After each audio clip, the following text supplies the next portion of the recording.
leur dossier à le faire au plus tard le 30 août 2025. Situation des familles endeuillées, le processus de paiement ayant déjà démarré, il sera intensifié dans les prochains jours grâce à la levée des principales difficultés liées à la fourniture de dossiers par les familles. loolu mooy première partie ci communiqué deuxième partie ñu ne en effet madame pardon ma gën a zoom pour gën a mën a lire. Excusez-moi. En effet, Madame le ministre, sur la base des recommandations du comité interministériel en charge du dossier, a décidé d'accélérer la procédure de paiement en allégeant les conditions de recevabilité et de règlement pour les familles des victimes décédées. Les concernés pourront ainsi bénéficier d'un paiement immédiat de 10 millions de francs CFA avec l'obligation de compléter le dossier dès l'obtention du jugement d'hérédité qui constitue une pièce comptable. Ainsi, comme justifiant, les familles devront fournir les récépissés de dépôt de la demande de jugement d'hérédité, une copie de la pièce nationale d'identité, le certificat de décès et le certificat de genre de mort, un procès-verbal signé par les ayants droit de l'assistance, une procuration désignant 3 personnes responsables de la réception de l'allocation. Madame la ministre a rappelé que cet allègement des procédures traduit la volonté ferme du gouvernement de respecter ses engagements et d'accompagner les familles avec dignité et respect. Elle a également instruit ses services de mettre en place un dispositif d'accompagnement psychologique à l'intention des victimes et de leurs familles afin de leur apporter un soutien adapté dans cette épreuve. Madame le ministre a réaffirmé la volonté du chef de l'État, son Excellence Bassirou Diomaye Diakhar Faye, et son Premier ministre, Monsieur Ousmane Sonko, de poursuivre cet élan de solidarité à l'endroit de l'ensemble des victimes de la période préélectorale de 2024. Les représentants des familles ont pour leur part salué les efforts du gouvernement et exprimer leur profonde reconnaissance pour l'engagement constant et bienveillant des autorités, en particulier Madame la ministre de la Famille et des Solidarités, fait à Dakar le 24 août 2025. Donc lii mooy li nga xamante ne. communiqué bi kañ lañ ko bind. 24 août 2025. 24 août. 2025. dimanche. 24 août 2025 dimanche la. c'est le dimanche dañoo liggéey. ah administration day liggéey dimanche. 24 août 2025 laa fi gis de. fait à Dakar. c'est un dimanche. ah ci page du ministère de la famille et des solidarités. dama ne le 24 août 2025 c'est mon jour anniversaire la c'est un dimanche. waaw.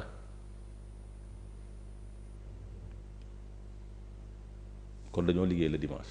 ah ki bind communiqué bi xëy na moom moo liggéey le dimanche. soyons un peu bravo puisque dañoo liggéey dimanche. je gère pas la communication. j'ai dit puisque dañoo liggéey dimanche rek macha allah c'est très bien. maintenant yow donc tu as da nga def calcul bi wala defagoo calcul bi. def naa calcul bi 900 les 1960 les 931. waaw. ça devrait faire 965 millions 500 000. alors que 965 millions. alors que ici ils ont mis 1 milliard 125 000. waaw je dirais pas que peut-être ki bind communiqué s'est trompé de bonne foi. Attends, j'ai dit peut-être. Adama, attendez. Nous sommes pas, xam nga tey premier ministre defoon na fi benn une sortie assez virulente quand même contre l'administration. Tollutuñu foo xamante ne Adama, je le dis et je le répète, suñu administration dañuy def ay erreurs sur les communiqués. Kan moo signé le communiqué? Communiqué amul sax signature. Ñoom lañ ko publié daal dañu defee à Dakar. Je pense que le ministre a relu le communiqué. Ah? Communiqué balaa muy génn lire nañ ko reliraat.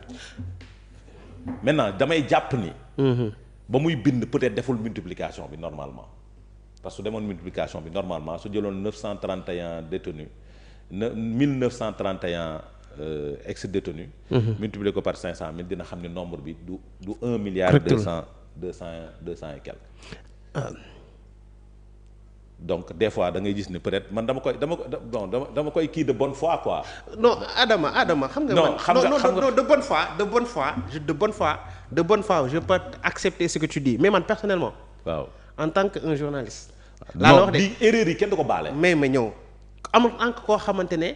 liggéey na ak administration tuuti.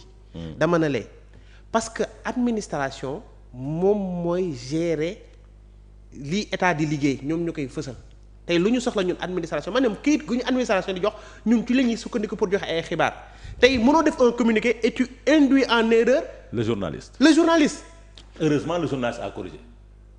Non, le journaliste n'a pas corrigé ki bind article bi. ki bind article bi ba tax ñu bari dem def décompte bi dafa wax ne y a un trou parce que lii on peut dire que c'est un trou parce que yow chiffres yi nga joxe dans un communiqué normalement non mu taxawal soit man lenn moo mën a nekk soit dañoo juum ci seen i calcul ou bien am na loo xam ne dañ koo omettre ci communiqué bi fàtte koo bind ñaar yooyu moo mën a nekk. xam nga dama lay wax lenn nga xam ko d'abord sur le nombre de prisonniers politiques. 1931 moom borom dëkk bi. borom dëkk bi dégg naa ko dem. il a parlé de 1800 et quelques mooy les ex-détenus. ñoom ci li mu wax. ci moomoo li mu wax. ñoom ñu wax 1931 donc chiffres yi am na ci. différence mais on va faire confiance au ministère parce que. ñoom ñoo am lii moom laa wax rek. si on fait confiance au ministère. suñ ko defee confiance. kon seen calcul bi fos na donc dañuy laaj suñu 160 millions yi fu mu dugg. Maïmouna Dièye dans tout ça la ministre. non Maïmouna Dièye la ñuy laaj 160 millions yi fu mu dugg na génn su nekkee dañoo def seen erreur de calcul ñu wax askan bi dañoo def erreur de calcul su nekkee dafa dafa nekk trou ñu wax ñu fu 160 millions yi dugg. léegi parce que les bénéficiaires déggoon nañ fi ay bénéficiaires yu taxaw ne jotuñu xaalis surtout de Ziguinchor. surtout des bénéficiaires de Ziguinchor déggoon nañ leen ñu doon wax. mais la liste n'est pas exhaustive. oui mais prisonniers politiques des détenus politiques mëtuñu dépassé wuñu 2000 dañuy waxtaan quoi dépassé wuñu nombre boobu nombre bi sax pour man àgguñu fa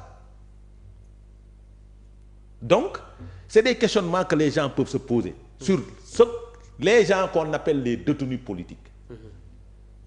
Quel est le nombre exact des détenus politiques quel est le nombre exact des personnes yoo xamante ni ñoom ñoo dee ci activité bi ñoo dee ci période boobu parce que gars yi jiwuñu ci nombre yi ñi ngi naan 82 ñi ngi naan 79 est-ce que tu comprends ñi ngi naan 87 ñi ngi naan 89 donc jubawuñu ci. Et lëndëm boobu am ci sur les nombres day andi présomption de détournement de deniers publics c'est-à-dire kii mun na wax nombre bi or que joxuñu nombre boobu xaalis boobu. Est-ce que tu comprends? Donc moo tax ñoom ñu war a leeral exactement le nombre te suñu demee ci prison yi dinañ xam ña fa ne dinañ xam nombre exact. Ah non war na am registre am na registre bi génn te ñoom ñëpp dañoo téye seen bon de sortie parce que sooy génn Rebeuss dañ lay jox bon de sortie ñoom ñëpp dañuy détenir seen bon de sortie maintenant nag man Adama Fall mun naa ñëw yëkkati sama bon de sortie bokk ma ci woon ma ñëw taxaw ne ci laa bokk. On me recense parce que képp génnoon ci jour boobu rek ci période boobu mën nañ la considérer comme détenu politique. mais période bi ñu la jàpp ak période bi ñu lay libéré itam bon ça. Non parce que tu ne peux pas recenser tout le monde. Tu ne peux pas les recenser. mën nga jàpp ni c'est 1931 or que matuñu 1000. mën nga jàpp ni 1931 la or que dépassé wu na ko donc ñaari situation yooyu mën na nekk. mën na nekk donc moo tax dans cette prise en charge. ci 5 milliards yi 5 milliards lañ dégagé woon pour ça. am na ñu jàppale moo tax ma ne la ces détenus là du pouvoir bi moo leen waroon jàppale. c'est le parti politique qui devait les accompagner. su paree soo defee du nekk scandale.